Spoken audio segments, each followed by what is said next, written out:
wabarakatuh. Selamat siang teman-teman semua. Waalaikumsalam warahmatullahi wabarakatuh. Siang ya.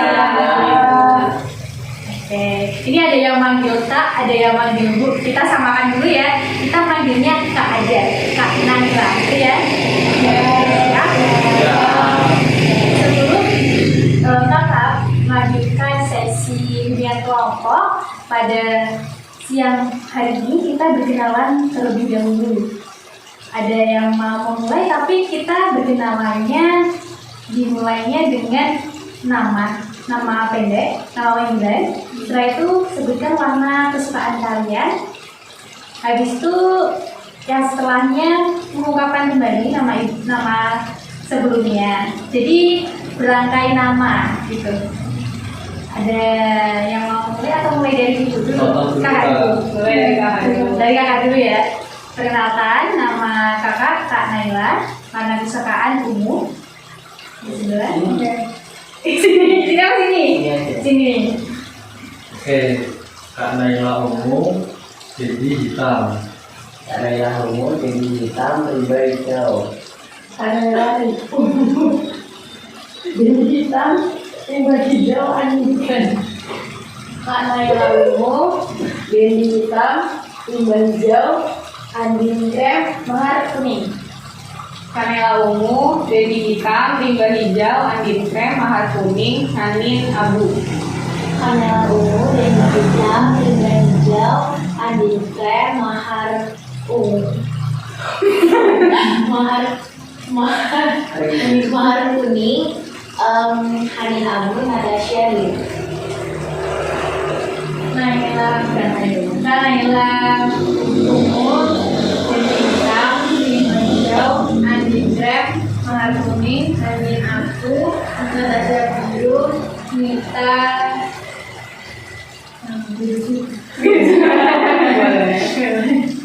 Kak Naila ungu, jadi hitam, rimba hijau, andin krem, mahar kuning, hanin abu, Natasha biru, Nita biru, karena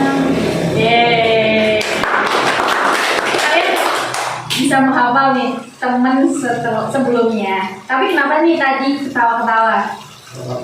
Gak apa-apa. Atau karena bener lewat sini dulu biar nggak banyak-banyak gitu ya. Oke, ini udah saling kenal. Tapi sebelum kita melanjutkan sesi bimbingan kelompok, kita berdoa dulu. Ada yang mau memimpin doa kali ini? Oke. Mas Denny. Untuk memulai bimbingan kelompok pada hari ini, marilah kita berdoa sesuai agama dan kebudayaan masing-masing. Berdoa dimulai.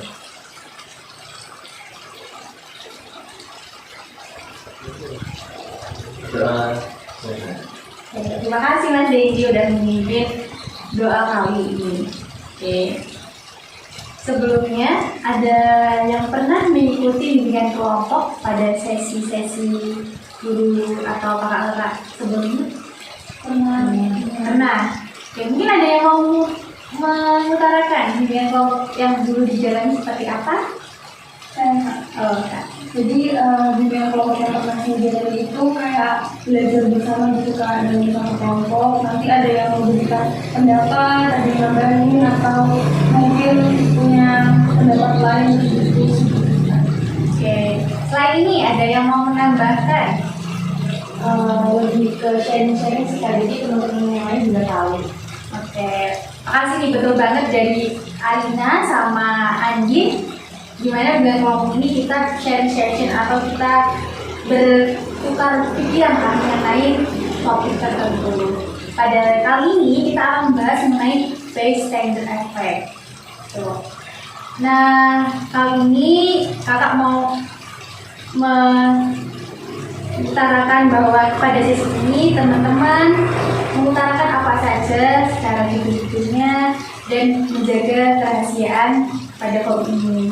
Karena hanya forum ini saja yang bisa mengakses atau mengutarakan pendapat. Tapi apabila ada hal baik dari forum BKP ini, kalian bisa menyampaikan ke teman-teman secara luas, entah itu dengan teman di kelas atau teman main, itu boleh banget kalau masih baik. Tapi untuk negatifnya atau ada sesuatu yang kurang, itu bisa disimpan rapat-rapat, hanya kelompok ini saja yang tahu, seperti itu.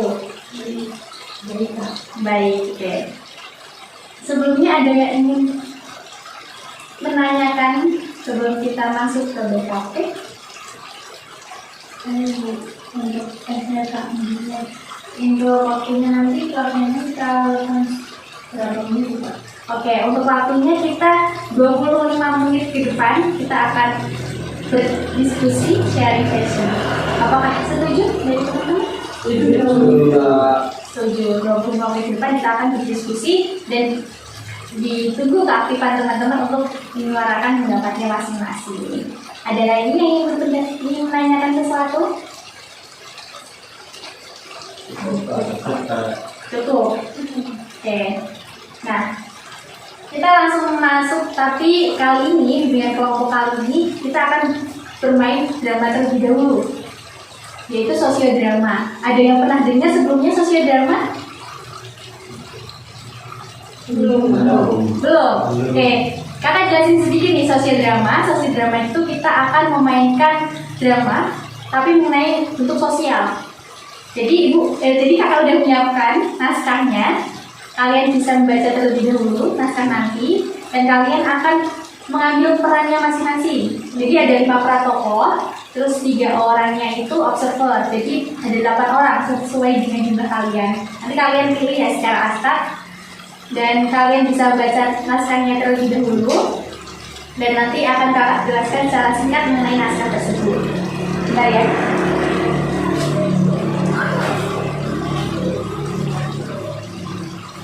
Ini naskahnya, ini kartu perannya. Ini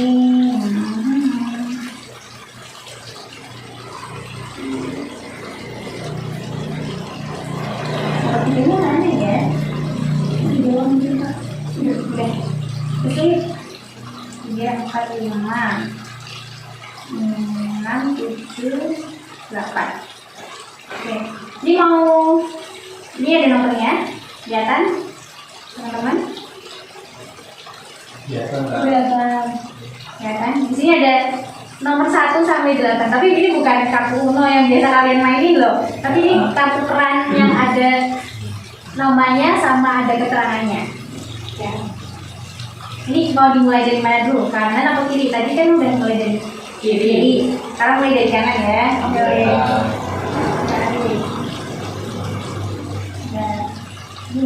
Kak.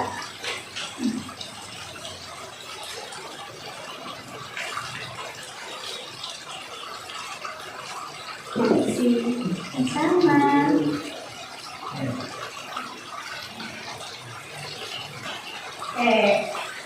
Semuanya udah dapat? Sudah. Oke, sekarang bisa dibuka. Dinda dan Cici Cahyo observer 3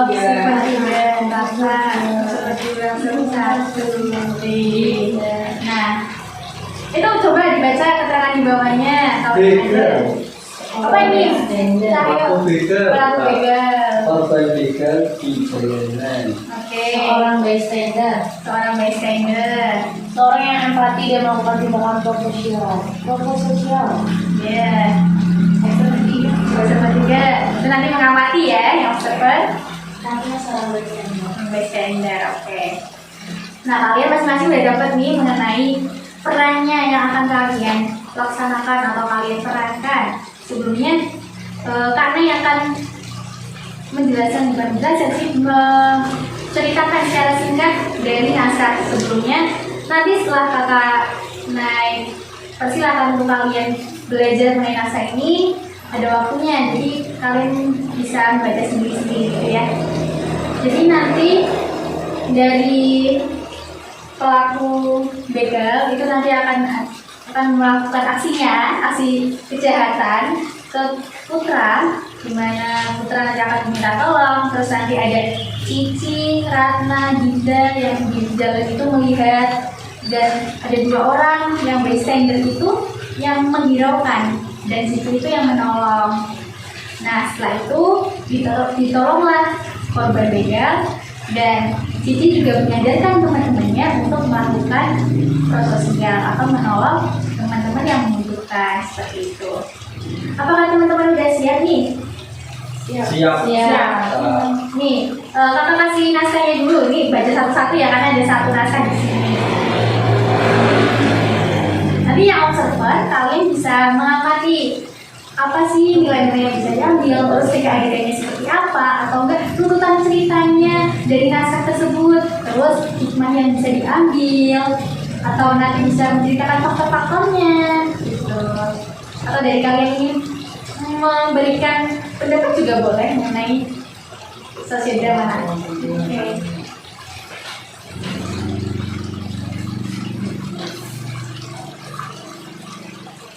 Nanti bentuknya sini ya, dari sini ada di sana atau ada di sini. Terus tadi observasinya sebelah sini.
Ini berarti teman-teman udah siap untuk melakukan drama lagi? Siap. Dan siap. Oke, kita mau mulai dulu. Ini perlu dibacakan naratornya nggak? Perlu. Nanti kalau lanjut bacakan, mungkin mau bisa berdiri di sini. Nanti ya observasi di sini.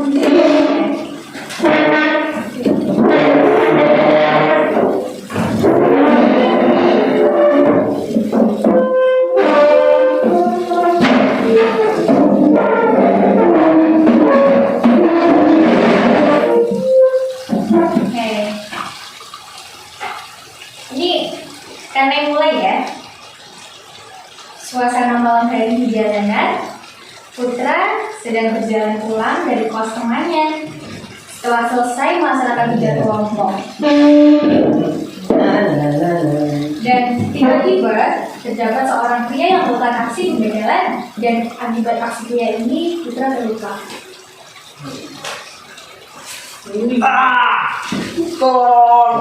Tolong aku. Pada waktu yang sama, kebetulan Dinda, Ragna, dan Cici sedang berada tidak jauh dari dekat lokasi untuk beli makanan. Saat itu Ragna dan Cici menunggu di luar warung makan, sedangkan Cici masih bayar makanan yang dibelinya. Kak, lihat deh, itu ada yang berbeda.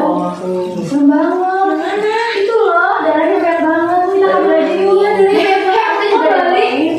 Itu serem banget. Kita takut nanti kena begal juga. Habis itu kita nolongin, tahu nggak sih? Jangan balik. Ya udah lo aja deh. Kita ini kalau kalian berdua ini kan musimnya aja jangan pulang. Ya udah deh, lo aja deh sih. Kita takut. Setelah itu, Cici menolong Putra yang terluka sambil dan berdaya. Aduh, tolong aku, Cici. Kamu kenapa, Putra? Aku dibegal, Cici, sama pembegal. Kalian mending minta tolong bantuan siapa gitu? Udah yuk, Putra, pasti nanti juga ada yang bantuin. Ya, udah nanti aja. Jangan gitu dong. Kalian tuh nggak boleh kayak gitu. Kita takut kita nggak bisa ngeliat darah. Iya, harus bantuin. Kasihan darahnya banyak banget. Aduh. Oh iya, iya Ci, kita telepon ambulan ya. Iya, coba kalian telepon ambulan. Daripada kayak gini kita harus bawa ke rumah sakit, tahu nggak sih?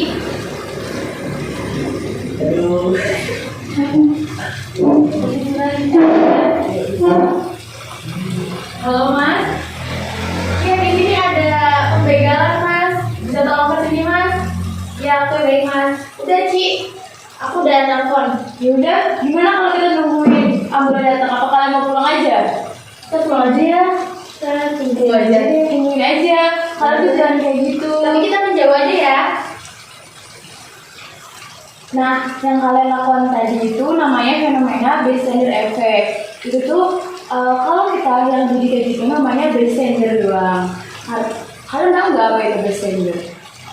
Bystander, belum pernah tahu. Bystander itu adalah orang yang mengalihkan atau tidak peduli kalau ada orang yang lagi membutuhkan gitu loh. Itu tidak baik. Harusnya kalian tuh membantu orang yang membutuhkan itu. Walaupun kayak tadi kan sepi ya. Siapa tahu nanti tiba-tiba nggak ada yang nolongin. Nah kalian nolongin nanti orang-orang pada termotivasi gitu untuk nolongin dia. Karena orang-orang pasti takut kayak kalian tadi. Jadi kalian coba mengurangi rasa takut kalian gitu.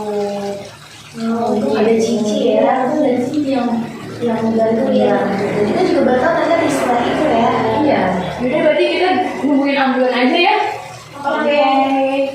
Oke, setelah itu ambulan datang dan menjemput Putra dibawa ke rumah sakit. Selesai dong. Ini bisa menempatkan tempat duduknya masing-masing dulu. Kita bahas mengenai lebih lanjut pengamatan dari observ.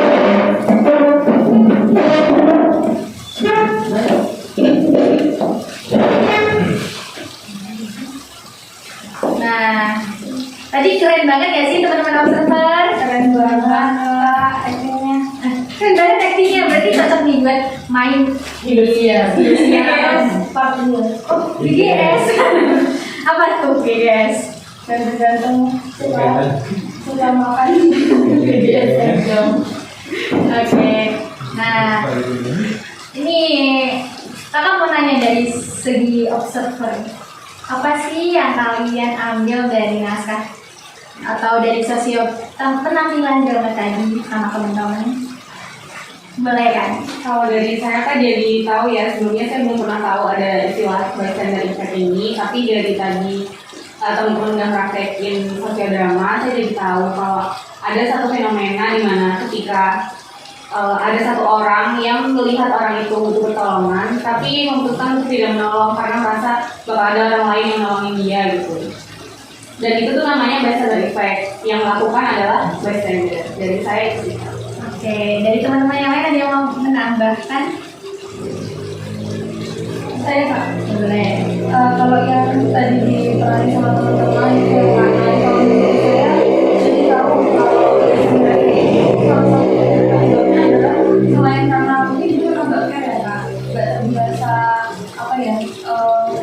nggak terbiasa sosial atau gimana gitu kan, makanya dia kayak kurang berani untuk nolongin orang. Dan juga tadi Kak, karena dia darah Kak, jadi ternyata ketakutan pribadi itu juga mempengaruhi seseorang untuk memilih juga berbuat apa-apa dan mending diam aja kayak gitu. Tapi tadi juga temannya itu si Cici udah selain dia menyuruh teman-temannya untuk tunggu dulu terus nolongin, dan ternyata hal seperti itu percakapan yang cukup singkat menurut saya bisa membuat orang-orang yang mungkin melakukan bystander effect jadi sadar gitu, oh dia kita nggak boleh langsung pergi, tapi kita harus ikut serta gitu sih Kak. Oke, berarti ini jadi observer Hanin sama Adina tuh dijelasin dari pengertian, terus manfaat nyeletuk dikit itu bermanfaat untuk menyadarkan teman-teman yang lain gitu ya.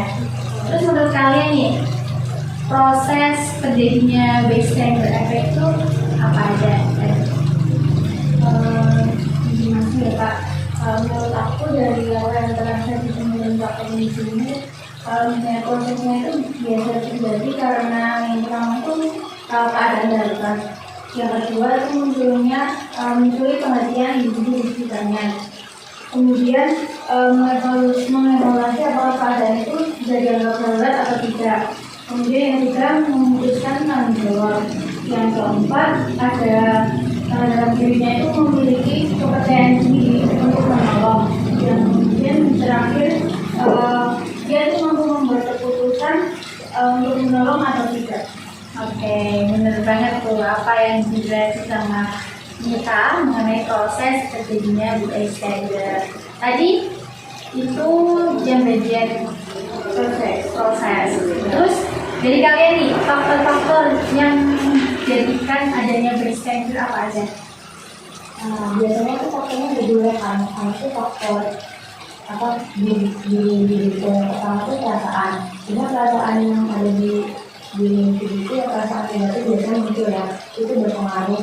Terus juga dapat memunculkan perilaku bystander karena mereka biasanya itu lebih fokus ke permasalahan yang dialaminya, bukan cenderung menarik diri untuk melakukan tindakan menolong bystander itu menolong mengikuti.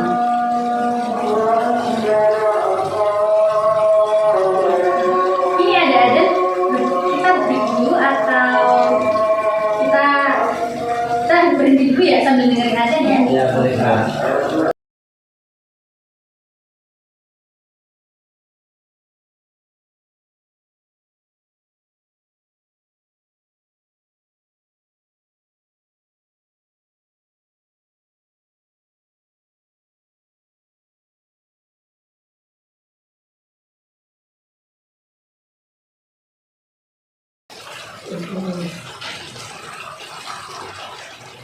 Oke, sebenarnya udah kelar nih, kita lanjutin lagi. Tapi Akan Nay mau dengar dari tadi yang Andin bilang lagi, Andin. Jadi sebenarnya ada faktor internal kan yang melakukan perasaan negatif yang muncul yang dapat berpengaruh dalam perilaku bystander. Terus juga biasanya mereka itu fokus terhadap permasalahannya, bukan fokus cenderung menarik dirinya itu buat melakukan tindakan sosial. Misalnya dari sisi perasaan. Selanjutnya ada yang mau menambahkan?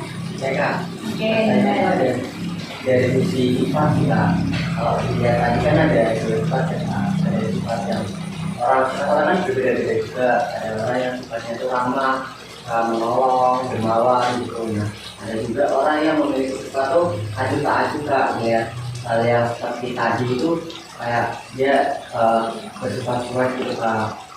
Seperti itu Kak. Nah, contohnya tuh contoh pada umumnya tuh kayak di drama tadi, jika ada orang yang curahkan, seorang yang memiliki sifat yang dermawan itu dia akan melakukan sigap menolong Kak. Nah, tapi kalau seorang yang memiliki sifat yang takut, dia akan segan menolong, jadi dia akan berpikir 2-3 kali gitu Kak. Coba Oke. Jadi tadi ada perasaan, terus yang kedua ada sifat. Ada lagi nih yang mau nambahin?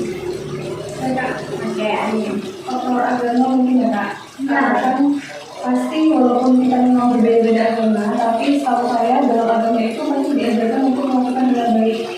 Karena kalau misalkan kita melakukan hal baik, ada kayak kejaran itu ada hitungannya. Jadi mungkin orang-orang yang melakukan bystander itu mereka entah kurang percaya atau mungkin belum tahu atau kurang peka dengan pemahaman tersebut, bahwasanya kalau kita menolong pun selain kita membantu dia, kita juga mendapatkan pahala dari Tuhan. Oke, tadi jadi nambah satu, yaitu dari sisi agama. Terus ada tambahan nih? Ya, Kak. Dari sisi kesehatan waktu. Kenapa tuh? Karena kalau orang yang terburu-buru pasti akan menimbulkan bystander efek atau tak acuh terhadap lingkungan sekitar. Beda dengan orang yang sedang santai atau tidak mempunyai Oke, berarti di sini ada 4 faktor yang mempengaruhi bystander. Yang pertama yaitu dari segi perasaannya, yang kedua dari segi sifatnya, yang ketiga dari agamanya, yang keempat yaitu dari misalkan waktu. Mungkin misalkan waktu itu dari sisi situasional terjadinya perilaku bystander tersebut ya. Oke. Selanjutnya, menurut kalian upaya yang bisa dilakukan agar kita tuh terhindar dari bystander? Ada yang mau melakukan pendapatnya? Saya Kak, Boleh. supaya agar terhindar dari bystander. Mungkin ini kali ya Kak, bisa saja kita kayak peka gitu kalau ada yang butuh pertolongan, kita kayak simpati dan empati kepada orang yang membutuhkan pertolongan itu. Terus juga bisa menghubungi pihak yang lebih apa ya, lebih tahu ngerti kayak medis gitu ya. rumah sakit, puskesmas atau bidan terdekat gitu kalau lagi ada yang kecelakaan atau dibegal kayak tadi gitu. Terus juga bisa inisiatif minta tolong. Misalnya kita berbeda, kita bisa minta tolong warga sekitar atau misalnya tidak ada orang yang lewat di situ atau sepi gitu bisa ya tadi teleponnya kayak gitu kan. Oke, berarti dari Mbak Atta ada dua, yaitu PK sama saving atau nomor-nomor penting gitu ya. Terus ada yang mau nambahin lagi nih? Saya Kak. Oke. Jadi kalau menurut saya tadi benar ya yang disampaikan Kak Mardi tentang inisiatif. Ketika kita punya rasa inisiatif terlebih dahulu, itu udah jadi salah satu upaya juga untuk kita terhindar dari bystander, karena dari rasa inisiatif yang muncul dari dalam diri kita bisa menjadi penggerak buat orang di sekitar kita untuk ikut menolong juga.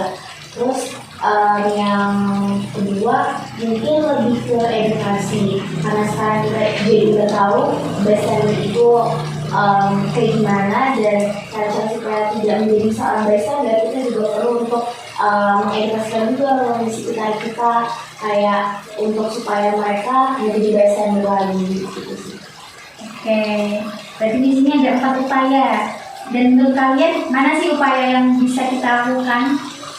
Dimulai dari sejak hari ini lah, sejak kalian tahu mengenai bystander. Kalau dari saya mulai dari peka sih, karena itu kan dalam kontrol kita ya, dalam diri sendiri kita. Peka terus inisiatif juga tadi.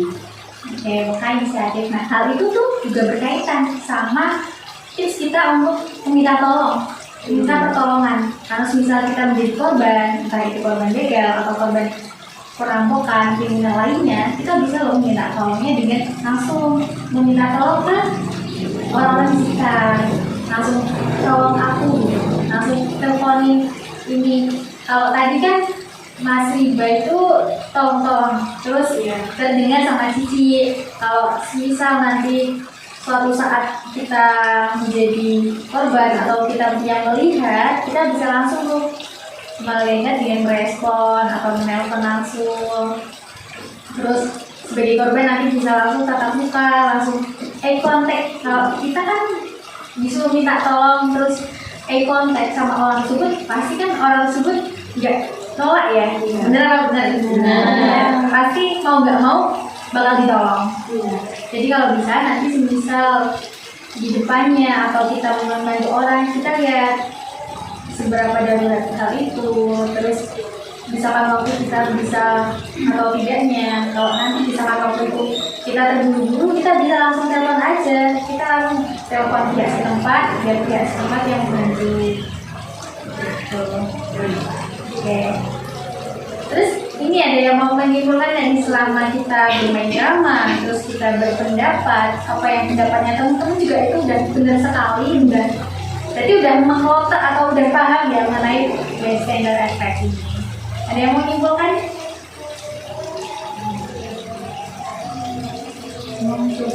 Oh, mencoba Anita. Mungkin kalau misalnya biar kedepannya nggak terjadi lagi bystander itu, kemudian bisa dengan teman-teman kalau misalnya apapun tuh kita nggak boleh yang satu-satu terhadap lingkungan sekitar. Kalau misalnya ada orang yang kelihatannya kesusahan dalam itu, setidaknya kita tuh cepat buat menolong dia, nggak memandang latar belakang dari orang tersebut. Oke. Itu tambahan dari kita, ada yang mau menambahkan lagi nih? Gimana ya?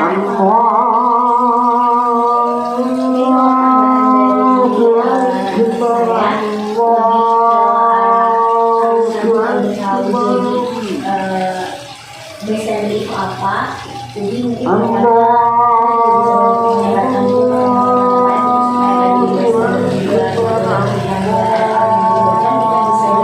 juga sosial dibantu bystander itu sendiri.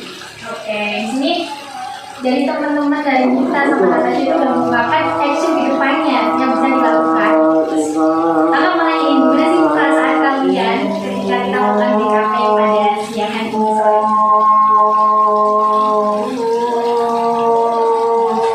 Oke, Perasaannya senang sih kan dapat pengetahuan yang saya nggak tahu tadi.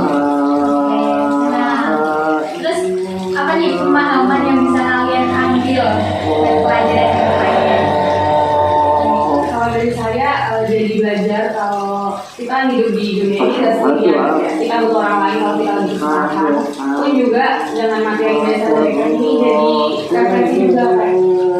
Aku harus nolongin orang karena dalam situasi lain bisa jadi aku yang menjadi korbannya, aku jadi yang susah gitu. Jadi aku bakal butuhin orang lain. Oke, di sini teman-teman udah paham mengenai pemahaman yang harus didapatkan. Terus tadi perasaannya udah senang sekali itu tadi actionnya peka, terus sadar refleksi diri. Nah itu hal yang keren banget yang teman-teman perlu belajarkan mulai sekarang untuk dibiasakan.